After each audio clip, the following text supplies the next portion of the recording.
je suis un patriote, je suis un citoyen de ce pays-là qui ne me laisse embarquer par aucun débat. Même ce fameux débat sur la démocratie, son ouverture intellectuelle, ce n'est que du néocolonialisme, l'esprit démocratique. Parce que c'est des règles de civilisation politique que nous nous imposons en dormant, en disant que c'est la vérité, alors que ce n'est pas la vérité absolue. L'Occident qui nous impose la démocratie ne croit pas à la démocratie à laquelle elle nous invite, parce qu'elle ne l'applique pas de la même manière. Selon ses convenances, cette démocratie est appliquée un peu partout différemment. Nous avons des gouvernants de pays qui restent en service pendant 20 ans. Angela Merkel a dirigé l'Allemagne pendant combien d'années? N'est-ce pas? Plus de 3 mandats classiques comme ça. Et sous le régime de la démocratie occidentale, parce qu'elle est dans un système parlementaire.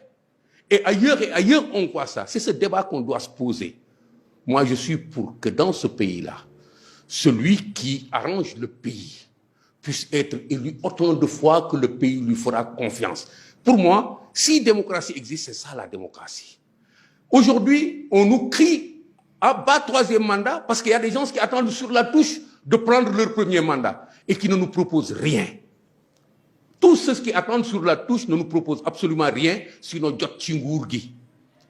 Dites-moi qui, aujourd'hui, nous assure de ce qu'on ne va pas jeter ce mandat-là si on le lui remet? Non. Non, Ousmane Sonko n'a pas de projet et n'est pas un projet. Il l'a largement prouvé. Mais il l'a prouvé en étant celui qu'il est, en étant quelqu'un qui installe son dispositif dans le dénigrement, dans la délation, dans l'invective, dans la violence. Je ne parle pas de sa dernière bêtise, mais je suis un des premiers compagnons d'Ousmane Sonko. Quelle est sa dernière bêtise, commissaire? Mais son histoire avec la petite dame-là et consort d'Adji Sarr, cette histoire de mœurs que moi, je ne lui pardonne pas. Je suis un Sénégalais. Je crois que tout ce débat-là ne doit pas être, dès l'instant où celui qui prétend être mon président se donne la liberté d'aller se mettre dans un endroit comme ça et de nous entrer ensuite dans la violence parce que tout simplement lui, non, je ne lui donne pas ce droit-là et j'en ai le droit. Et tous les Sénégalais devraient l'avoir parce que soo demee seen kër tey seen koñ demal ñu wax ilimaan bi fekk nañ ko fële muy def lu dul noonu su ëllëgee du jiite kenn. Il faut que nous simplifions le problème bi fofu. Nous, on est des gens respectables. Tout ce grand débat auquel on nous invite est un débat futile, péril. So taxawé ba ni damay dagaan réew amna lu la warut. Amna lu la warut. Et il a commis ce péché-là. Mais il faut qu'il en assume la responsabilité. Donc Ousmane Sonko n'est pas un projet. Tu m'as dit, j'ai dit, n'a pas de projet. Il n'est pas un projet. Quand Macky Sall est arrivé, j'étais commissaire de police en activité. Donc je lisais clairement les choses, un citoyen très libre, avisé. Parce que je n'étais pas engagé politiquement.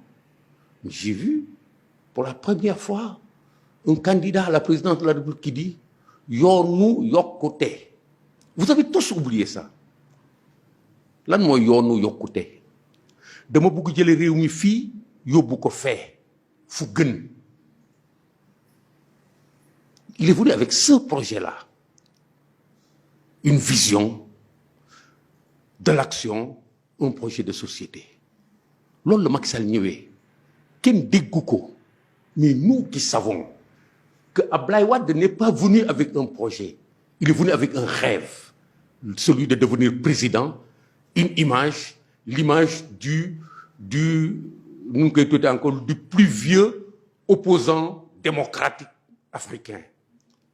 Mais quel est le projet, en vérité, d'Abdoulaye Wade? Abdou Diouf n'est pas venu avec un projet, il n'a fait que succéder à Senghor. Senghor n'est pas venu avec un projet. Il est venu dans le dédale, il est sorti des dédales du néocolonialisme.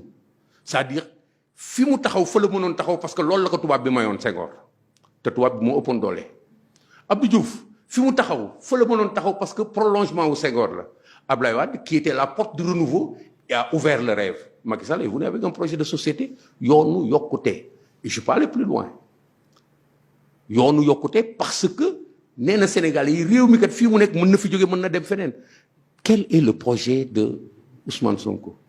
est-ce que yoonu yokkute boobu moom Macky Sall moo indi plan Sénégal émergent dans le débat péjoratif dama ni la opposition bi ma fi gis opposition nihilisme la ba magu politiciens yi sax doonu dugg ci loolu ba kenn xàmmeetu leen mag ñi fi nekk laa wax de seen discours lan la c'est un discours nihiliste yéen xale yi sax xeeb ngeen loolu parce que du dara du fi dara amu fi jàmbat kurtu kii dafa bon kii dafa baax kii dafa sàcc ñun voilà ce que nous avons. On n'a pas un débat d'idées évidemment jamono ji daf ko joxe on n'a pas un débat d'idées on n'a pas un débat de projet on n'a pas un débat constructif il y a pas de culot il y a pas d'audace il y a que de la délation il y a que du nihilisme. Man damay poser question ni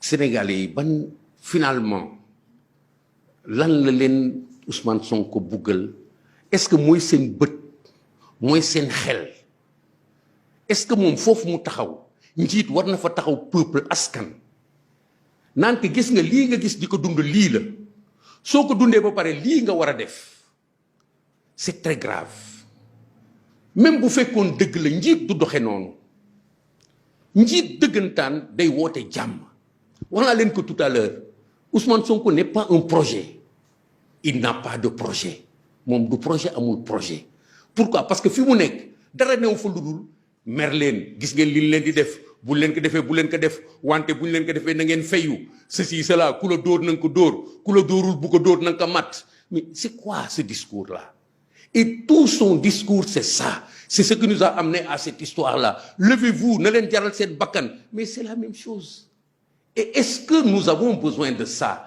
Ousmane Sonko est à peine né dans ce pays-là ay baayam ak ay magam ak ay rakkam ñoo fi nekk ak ay maamam est-ce que notre conscience collective war nañ ko dénk nit ki nga xam ni il nous invite toujours à exploser notre pays pourquoi et qui il est réellement je le disais tout à l'heure moom mooy kan pour que sunu conscience bii ñu dénk ko mu ñuy dicter ay comportement ci ay affaires yi nga xam ni ñu ngi koy expliquer léegi suñu bàyyi woon nit ñi ñu taxaw xam na ni espace politique bi dafa mas a am violence dafa mas a am il y a toujours eu des morts dans l'espace politique nit dañ ci dee mais terewul ñu arranger suñu diggante waxtaan suñu waxtaan continuer parce que loolu la yàlla tudd mais ki nga xam ne daf ne li ngeen ko doon gisee kat démb du noonu kaay leen ngeen def nii vraiment il est temps qu'il se taise parce que il ne propose rien d'autre aux Sénégalais lu dul xeex tey nag ça l'arrange parce que dans son petit piège de Adji Sarr là et consort il y a que ça qui le sort